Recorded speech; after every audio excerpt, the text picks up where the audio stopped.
Away from the breathtaking sights of Athens, in a makeshift refugee camp, Afghans gathered to mourn the loss of a fellow asylum seeker. The young man was repatriated to his hometown in Afghanistan, only to be killed by local Taliban fighters. We have all gathered here tonight in mourning to commemorate and pay tribute to all of those who have fallen as martyrs. The young and the old pray for those who died in the unrest that continues to grip their country. Afghans remain among the top 3 nationalities seeking asylum in Europe. This is Elliniko, a former international airport with a neighbouring sports complex built for the 2004 Olympics. The abandoned buildings are now home to some 4,000 Afghan asylum seekers. Across the site, families live crammed in tiny tents.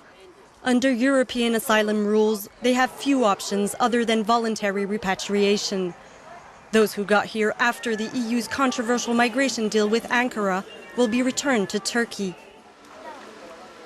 Taza, a widowed mother of 6, fled a decade ago from Afghanistan to Iran. The Taliban were going from house to house, taking women and girls and acting dishonorably towards them. Her family arrived in Greece in April, but because of various bureaucratic hurdles, she has not been able to apply for asylum. Penniless and with several mouths to feed, she has decided to repatriate to Afghanistan. But the move terrifies her. You can't live in Afghanistan. There's war all the time. The kids are scared. I'm scared. I have no legal guardian or anyone to depend on for a living. My son is scared and doesn't want to go back, but I decided to return for lack of better options.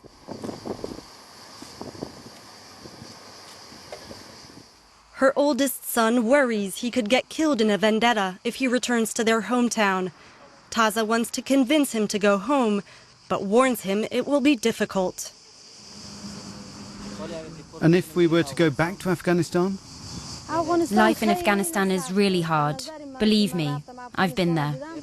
It was also hard in Iran. But returning to Iran is no longer an option.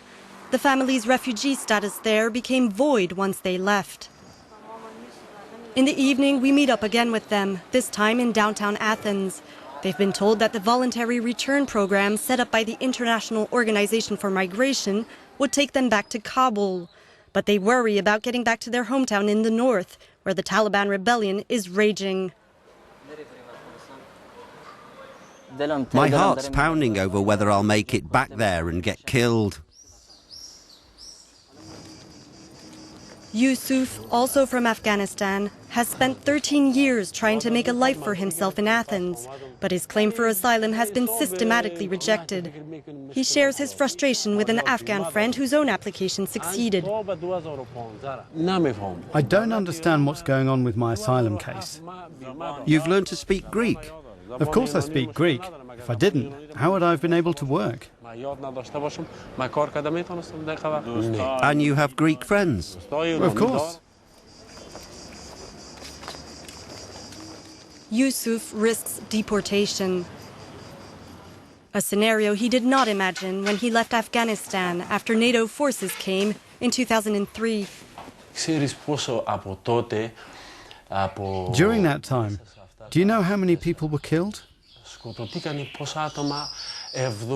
I would say 70,000 or 71,000 people died during those years. I very much would like to have a family because I'm 42 years old. The years are passing and I don't want to miss out on that opportunity.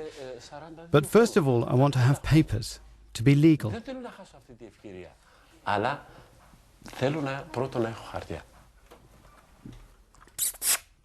Come here, Manuli. Come here, lovely.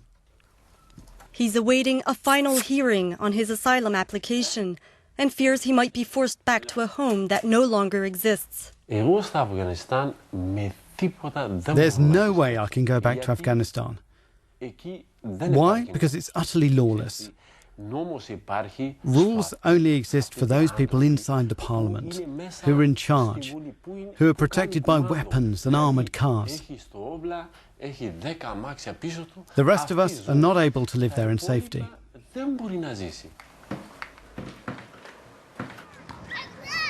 The questions these asylum seekers ask are simple, yet impossible to answer. Will the borders open? Will they be granted asylum? How can they return home after being away for so long with no support? They are desperate for help to restart their lives while keeping their families together.